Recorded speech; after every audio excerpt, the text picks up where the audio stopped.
नमस्ते छात्रों, हम आज की इस अवधि में आगे आने वाले परीक्षा के बारे में चर्चा करेंगे। जिस प्रकार प्रश्न पत्र रहेगा और उसमें कितने खंड होंगे और उनमें क्या क्या होगा, इस बारे में हम चर्चा करेंगे। ठीक है। जो परीक्षा होगी वह 80 मार्क्स की होगी। ठीक है।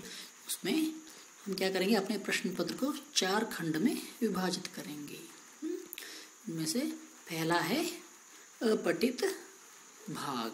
अपठित भाग, उसमें एक पैसेज दिया जाएगा और एक पोयम दिया जाएगा। ठीक है। क्या करना है, आपको इसके बारे में पहले भी पता है। पिछले साल आप लोगों ने लिखा है। इस तरह के प्रश्न पत्र को आप लोगों ने देखा है, फिर भी और एक बार उसके बारे में चर्चा करेंगे। ठीक है। एक पैसेज दिया जाएगा और उस पैसेज से संबंधित नीचे कुछ प्रश्न दिए जाएंगे। ठीक है।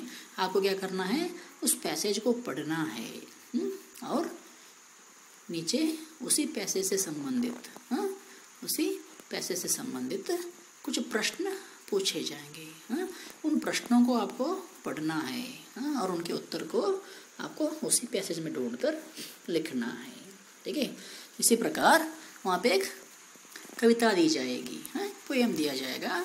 उस कविता को आपको पढ़ना है और उस कविता से संबंधित कुछ प्रश्न वहाँ पे नीचे दिए जाएंगे। ठीक है। उन प्रश्नों को पढ़ना है और उन प्रश्नों को उत्तर क्या करना है, उस कविता में से ढूंढकर लिख लेना है। या क्या है, अपठित भाग। यहाँ पे अपठित गद्य और अपठित पद्य। इस तरह उस गद्य भाग को पढ़ना है और पूछे गए प्रश्नों के उत्तर देना है, और उसी तरह वहाँ पे पद्य को भी पढ़ लेना है और उससे संबंधित पूछे गए प्रश्नों के उत्तर आपको उस पद्य में से ढूंढकर लिखना है। ठीक है। ये क्या है, पहला भाग है। आगे दूसरा भाग, सेकेंड पार्ट क्या है, व्याकरण भाग। व्याकरण भाग, व्याकरण से संबंधित प्रश्न पूछे जाएंगे। ओके भैया, वो सभी आपके पुस्तिका में से ही आएंगे। ठीक है। उसमें से हम समानार्थी शब्द पूछ सकते हैं, विलोम शब्द पूछ सकते हैं, तो फिर वाक्यों में प्रयोग करने के लिए कुछ शब्द दिए जा सकते हैं, या तो फिर मुहावरों को देकर उनको वाक्यों में प्रयोग करने के लिए कह सकते हैं, तो फिर संधि विच्छेद करने को कह सकते हैं, या संधि बनाने के लिए कह सकते हैं, या तो फिर प्रत्यय अलग करके लिखने को बोल सकते हैं, या उपसर्ग को अलग करके बोलने को कह सकते हैं। इस तरह यहाँ पे व्याकरण भाग में प्रश्न पूछे जाएंगे। ठीक है। वो क्या करना है, व्याकरण भाग के लिए आपके पुस्तिका के अंत में, सभी पाठों के अंत में दिए गए व्याकरण भाग को पढ़ लेना है। ठीक है। ये क्या है, दूसरा भाग है, सेकेंड पार्ट। ठीक है। अभी क्या है, तीसरा पार्ट, थर्ड पार्ट। तीसरा भाग कौन सा है, पठित भाग। यानी कि आपके जो पाठ है, 8 पाठ को आपके लिए दिया गया है, 8 लेसन आपको दिया गया है परीक्षा के लिए। तो क्या करना है, उसी पाठ में से प्रश्नोत्तर आएंगे। उसी पाठ से संबंधित प्रश्नोत्तर पूछे जाएंगे। 1 वाक्य के प्रश्नोत्तर हो सकते हैं, 2 वाक्य के प्रश्नोत्तर, या 3-4 वाक्य के प्रश्नोत्तर भी हो सकते हैं, छोटे बड़े और सभी बड़े। इस तरह 1 मार्क, 2 मार्क या 4 मार्क, इस तरह प्रश्न यहाँ पे पूछे जा सकते हैं। आपको क्या कर लेना है, उन सभी प्रश्नोत्तरों को पढ़ लेना है। इस तरह कविता पूर्ण करने के लिए भी कह सकते हैं, कविता को पूर्ण कीजिए, इस तरह भी कह सकते हैं। कोई एक कविता देकर उसकी पंक्तियों को पूरा करने के लिए कह सकते हैं। ठीक है। ये क्या है, तीसरा पार्ट है। और आगे अंतिम पार्ट कौन सा, चौथा पार्ट, फोर्थ पार्ट, और कौन सी है, लेखन पार्ट। इसमें क्या करना है आपको, यहाँ पे निबंध लेखन, निबंध या तो फिर छोटा एक पैसेज लिखने को कह सकते हैं, एक विषय लेकर, यानी कि उसे क्या कहते हैं, अनुच्छेद लेखन कहते हैं। पैराग्राफ राइटिंग किसी एक विषय पर, एग्जाम के लिए राष्ट्रीय प्राणी, या तो फिर राष्ट्रीय ध्वज, इस तरह व्यायाम का महत्व।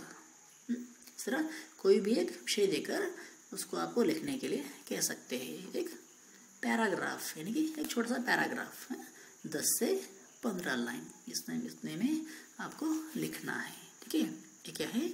अनुच्छेद लेखन। आगे पत्र लेखन। पत्र लेखन यानी क्या है? हम लोगों ने अपने पिछले साल में बहुत सारे पत्रों के बारे में देखा है, औपचारिक पत्र, अनौपचारिक पत्र, इस तरह देखा है।